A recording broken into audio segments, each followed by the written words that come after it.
역대상 18번째 말씀, 싸움의 비결이라는 제목을 가지고 말씀을 나누겠습니다.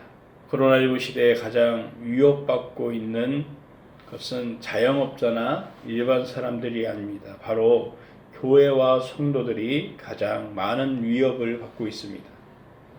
수많은 가짜뉴스에서 언제나 자극적인 기사들이 떠오르면 위기감을 조성하는 주제가 항상 교회를 향해 제재를 할 것이고 자유를 박탈하게 될 것이다 라고 이런 뉴스들이 많이 나오게 됩니다.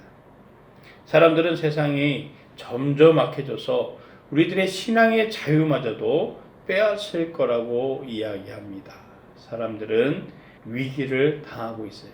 특별히 이 대강절을 보내고 있는 예수님을 기다리는 이 절기에 우리는 더욱더 위기를 당하고 있습니다.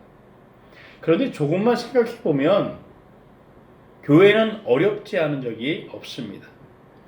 타 종교들은 하나로 뭉친 힘과 그 능력, 권력이나 물질을 공공연하게 사용했었습니다. 교회는 언제나 물질과 권력을 향한 목적을 두지 않았기 때문에 항상 피해자의 자리에 있어야만 했습니다. 그러나 교회의 힘은 점점 커졌고 거대한 건물을 소유하게 되었습니다. 많은 사람들이 모여 있는 대형 교회가 등장하게 되면서 세계 최고의 또 세계에서 유일무이한 그런 집회의 또 모임을 자랑했었습니다. 그러나 코로나19로 인해서 그 모든 것은 위협받게 된 것입니다. 언제나 이 약한 세상은 언제나 믿는 자들을 위협하고 있습니다. 그럼에도 불구하고 한 곳에서는 교회가 부흥하고 하나님의 축복 가운데 항상 살고 있다는 것입니다. 교회가 있는 이유는 하나님의 은혜를 통해서 우리가 그 평안 가운데 있는 것입니다. 오늘 본문에 등장하는 다윗과 이스라엘의 적들은 동서남북에 항상 존재하고 있었습니다. 사사기 때의 말씀을 보면 이스라엘은 동서남북의 대적들이 둘러싸여서 늘 위협하고 고통을 주고 있었습니다. 그런데 이제 다윗의 시대에 이르러서 이스라엘 사방의 대적들을 다 다윗이 정복하게 되었다라고 오늘 본문 말씀을 우리에게 증거합니다.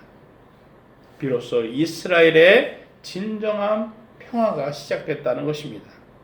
다윗의 이 정복은 사실은 17장에 하나님과의 이 다윗과 언약을 맺기 전에 사건들이었지만 이 연대기를 거슬러서 오늘 이 다윗의 전쟁을 승리로 이끈 것이 바로 하나님의 은혜였음을 증거하고 있습니다. 누구나 이 두려운 상황 속에서 하나님만 의지한다면 우리는 이 모든 위협과 두려움을 또 이런 대적들이 우리를 계속 호시탐탐 기회를 보고 있는 이 시대에서 하나님의 백성으로서 영광을 누릴 수가 있게 된다는 것입니다. 모든 근심은 주께 맡기십시오. 그러면 하나님께서 우리를 돌보신다는 거예요. 우리가 해야 될 것은 무엇입니까? 우는 사자처럼 삼킬 자를 찾는 그런 마귀를 위해서 정신 차리고 깨어 있어야 된다는 것이에요. 그래서 우리가 무엇으로 그 마귀를 대적하느냐? 바로 믿음 안에서 대적하라는 것입니다. 우리의 그 믿음의 선배들도 어떤 고난의 속에 있었던 형제들도 이 세상 같은 이런 수많은 고난과 두려움에서 그 믿음 안에서 견뎌냈다는 것이에요. 그 믿음 안에 있을 때 우리의 고난이 계속 우리를 덮칠 것 같지만 하나님이 온전하고 굳건하게 강하게 붙잡아 주신다는 거예요. 우리의 대적은 언제나 우리를 둘러싸고 있습니다. 하지만 그것은 우리가 염려할 상황이 아니라는 것입니다.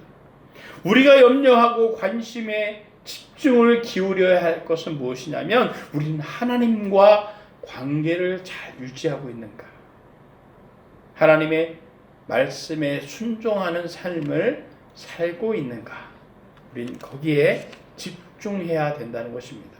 사방으로 환난을 당해서 절망하지 않고 답답한 일을 당해도 낙심하지 않는 이유는 핍박을 당하고 버림받지도 않고 넘어뜨림을 당하지도 않는다는 거예요. 왜? 하나님 믿음 안에 있기. 그 하나님 믿음 안에 있기 때문에 우리는 반드시 주님이 우리를 지켜주신다는 것입니다. 다윗은 수많은 고통의 시간을 보내면서 어떻게 하면 이 고통을 이겨낼 수 있을까? 마지막으로 결정한 것이 무엇이었냐면 그 두려울 때마다 하나님을 의지했다라고 고백하고 있습니다. 하나님 나를 불쌍히 여기소서. 사람들이 나를 삼키려고 하루 종일 공격합니다. 내 적들이 날마다 나를 삼키려고 합니다. 오 지극히 높으신 주여, 나와 싸우는 사람들이 너무나도 많습니다. 하지만 내가 두려울 때마다 주를 의지하겠습니다. 다윗이 그 고통과 이 고난과 환난을 이길 수 있는 이 비결은 무엇이었냐면, 싸움에서 이길 수 있는 비결은 무엇이었냐면 바로 하나님을 의지했다라고 그런 고백하고 있습니다. 이스라엘은 하나님의 약속하신 가나안 땅에 들어가긴 했지만 수많은 주변에 적들이 있었습니다. 그래서 한시도 평안을 찾을 수가 없었습니다. 그래서 오죽하면 이스라엘 백성들이 이방 나라와 같이 우리도 왕을 달라고 하나님께 요구했겠습니까?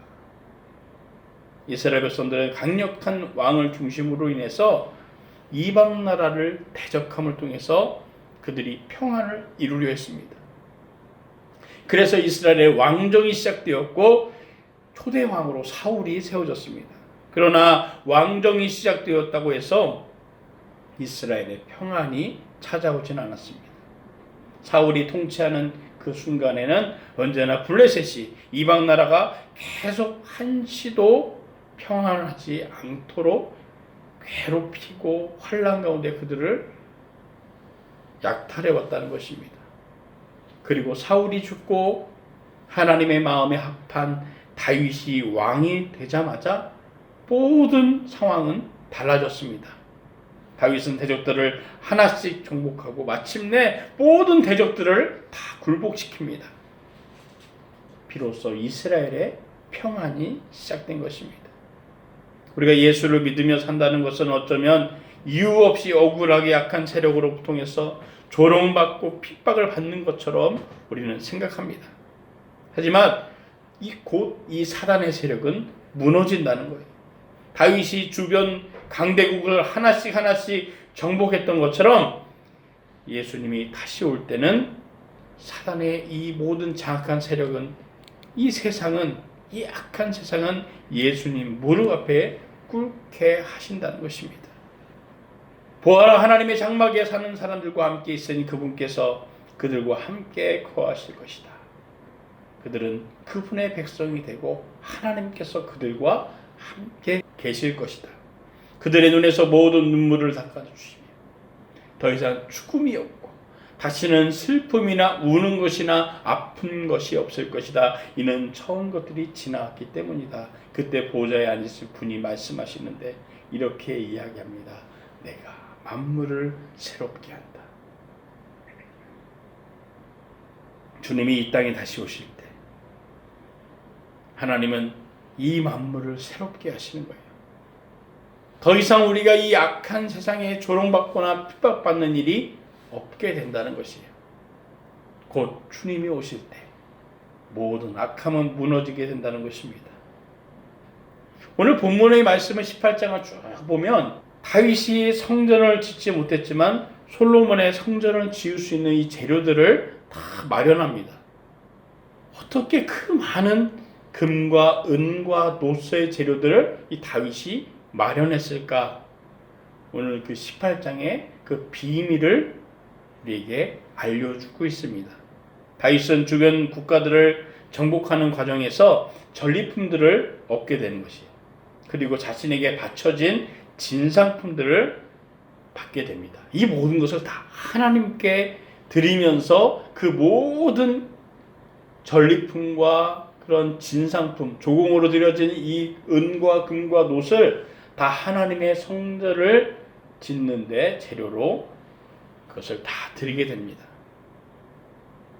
다윗이 어떻게 그 많은 금은보화를 다 하나님께 드릴 수 있었을까? 다윗은 이 모든 전쟁의 승리가 하나님의 은혜였다라고 고백했기 때문에 드릴 수가 있었습니다.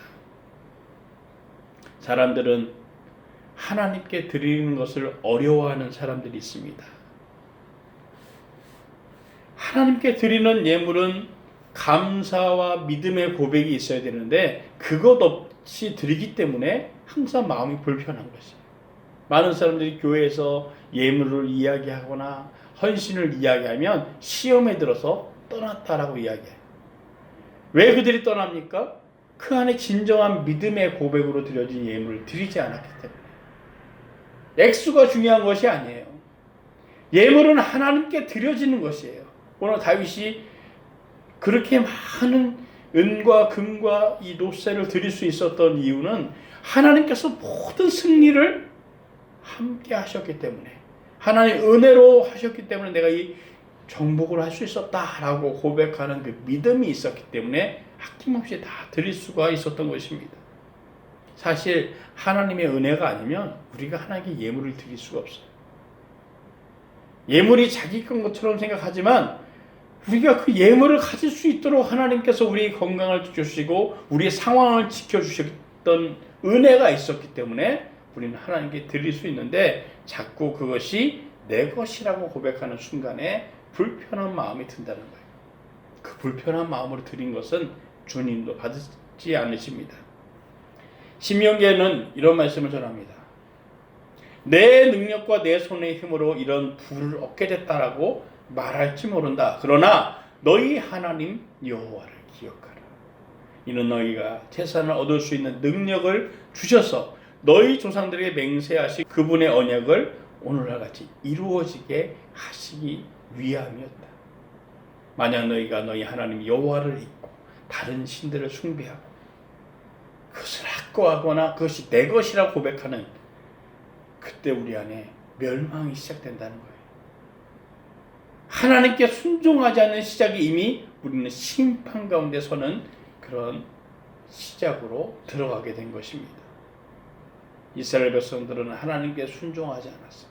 하나님보다 다른 것을 의지하면서 그들은 멸망을 당하게 되어지고 심판을 당하게 되어졌습니다. 하나님의 약속을 믿고 거기에 헌신하면 하나님은 반드시 그 약속을 믿는 믿음 안에 있는 자들에게 하나님의 약속의 성취를 해주신다는 것이에요.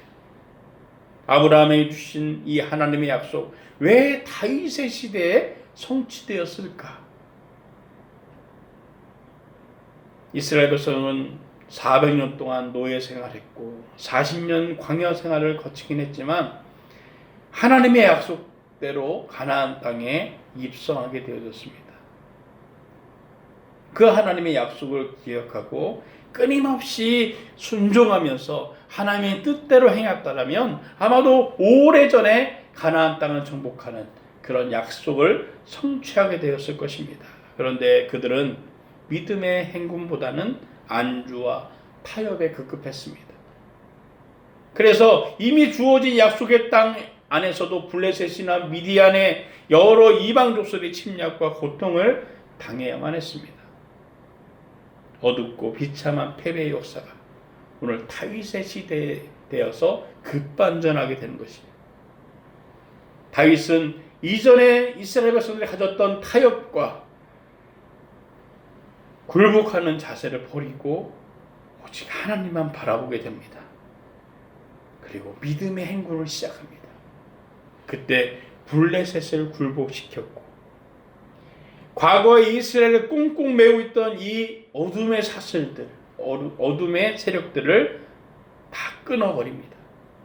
이스라엘의 끝까지 남아있었던 가나안 족속에 남아있었던 여부스 족속을 멸절시키면서 그 모든 하나님의 믿음의 행군은 시작된 것입니다.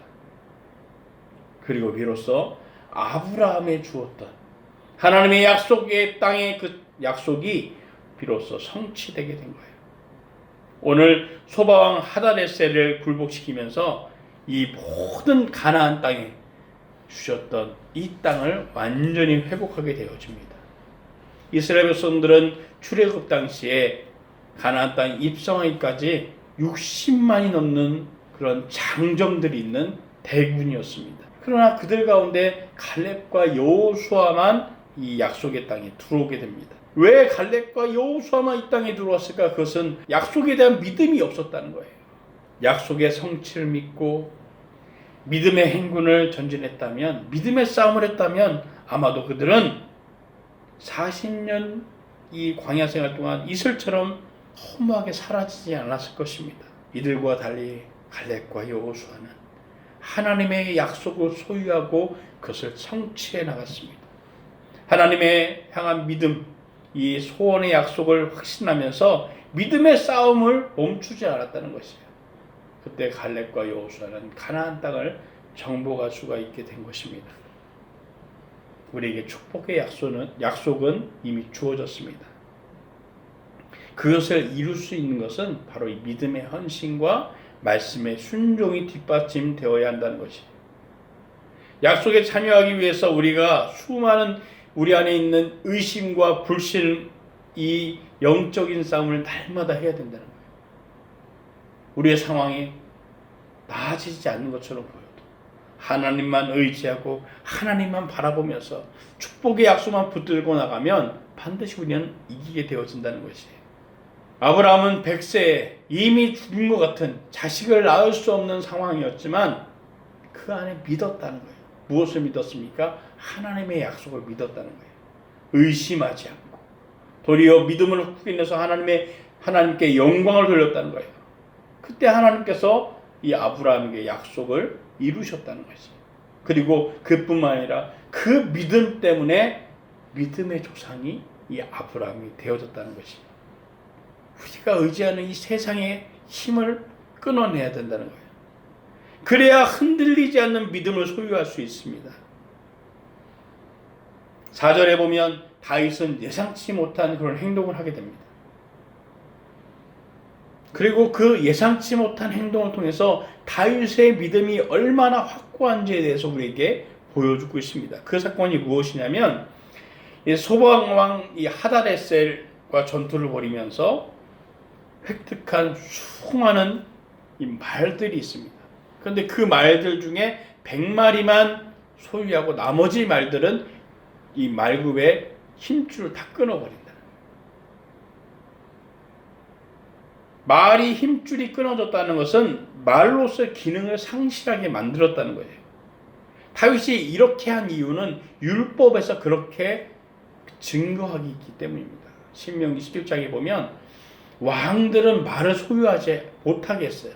왜냐하면 이 말을 소유한다는 건 무엇입니까? 말은 권력이라는 거예요. 세상의 권력이라는 거예요. 하나님의 왕은 세상의 권력을 의지하지 않고 오직 하나님만 의지해야만 비로소 하나님 나라의 왕으로 쓰임받을 수 있게 된다는 것이에요. 저와 여러분 같으면 말씀에 의지해서 그 수천 마리, 수만 마리의 말을 다 힘줄을 끊을 수 있겠습니까? 100마리만 소유할 수 있겠습니까? 다윗이 이렇게 한 것은 결코 쉬운 일이 아닙니다.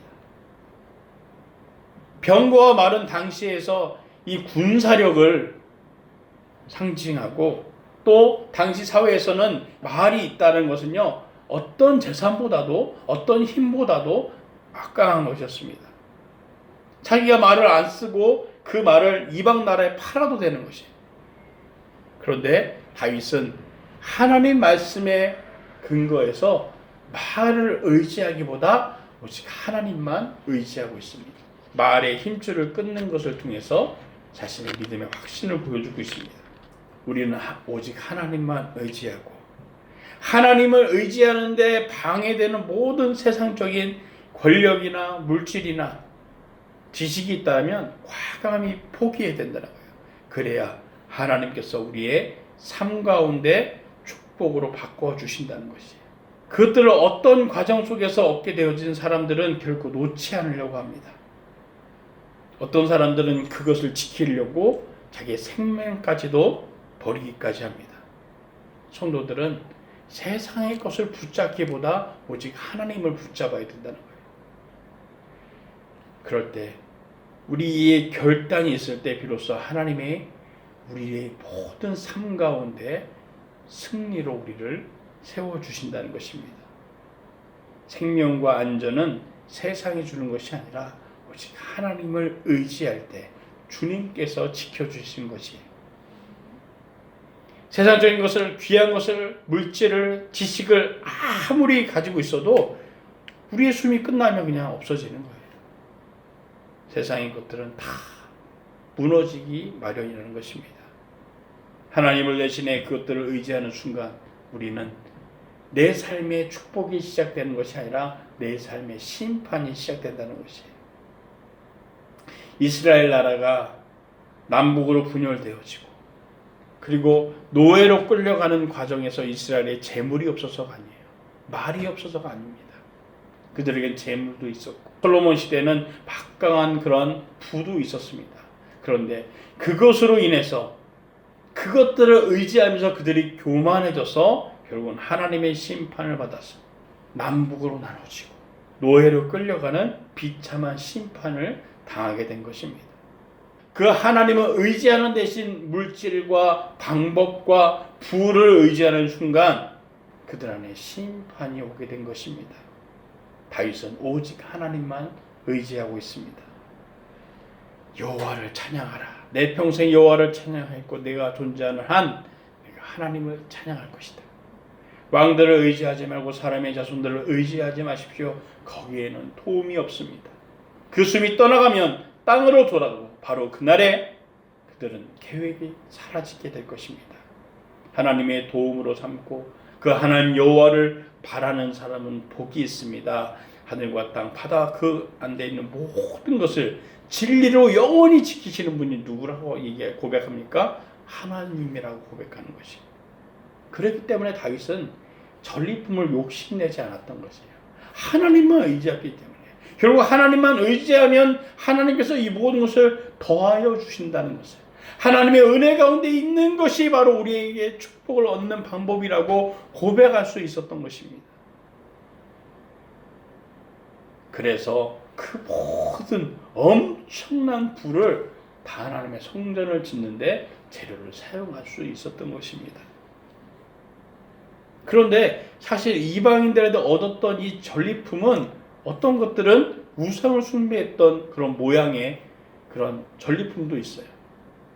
대부분의 이 이방 나라에 있는 이 금과 은, 이 귀한 것들은 그들이 어떤 모양을 만들거나 어떤 일들을 사용할 때 대부분이 우상을 만드는 데 사용했기 때문에 그들이 드렸던 금과 은은 대부분이 부정한 것들이었습니다.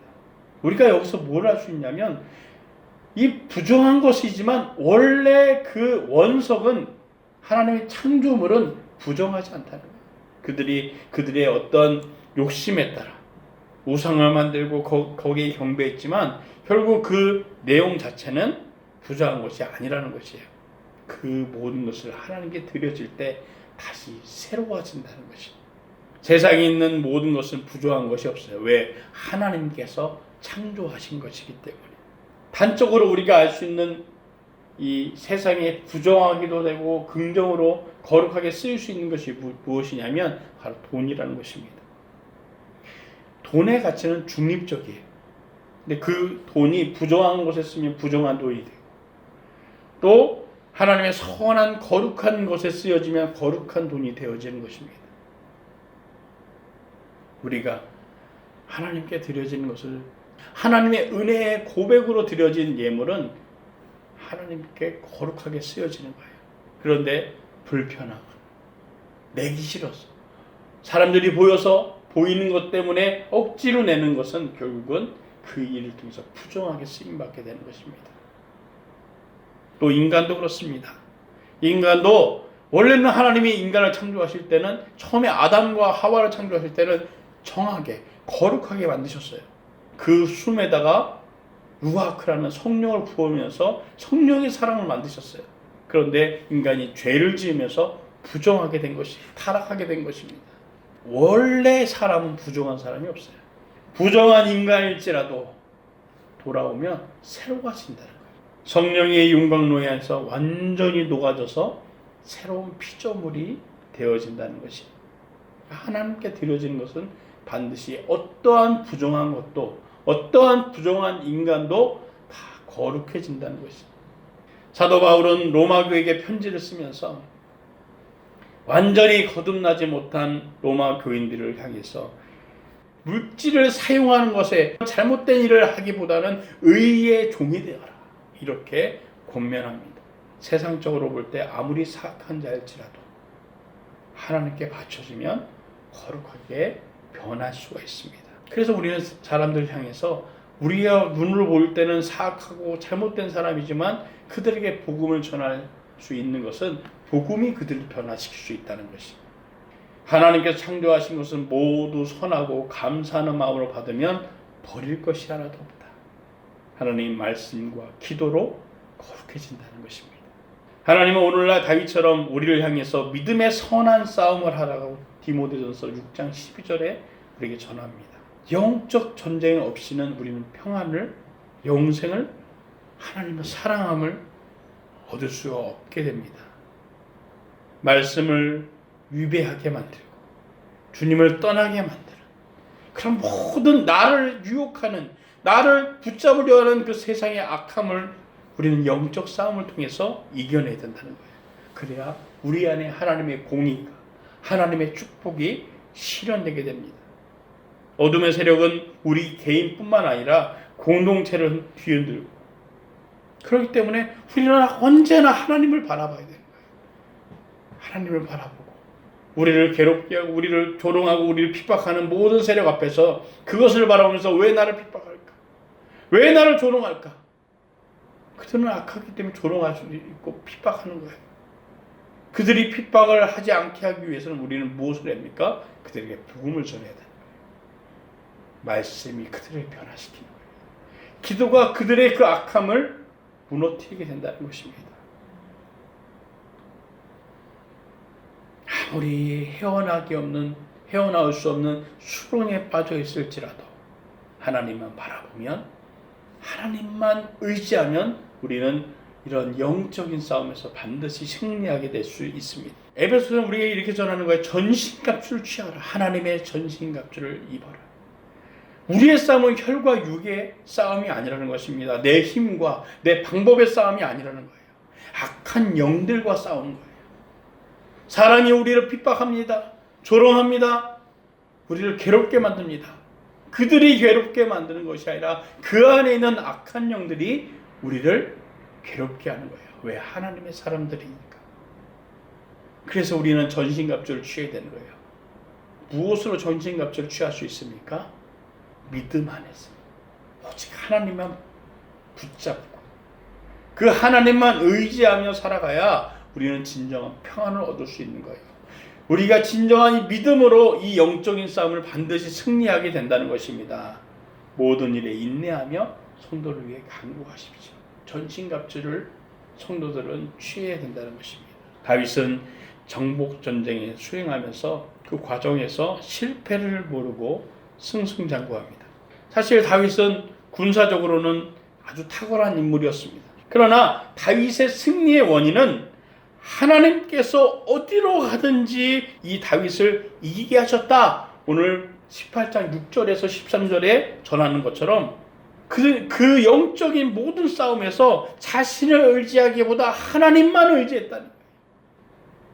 하나님의 도우심만 바라봤다는 것입니다. 그래서 그때 도저히 이길 수 없는 아무리 큰 강적을 만나도 다윗은 이길 수가 있게 되었다는 것입니다. 실패를 모르고 어떠한 세력과도 싸워서 지지 않는 이 싸움의 비결은 무엇이냐면 하나님을 의지하는 거예요. 다윗이 하나님을 의지했기 때문에 결국은 이 모든 싸움에서 이길 수 있었습니다.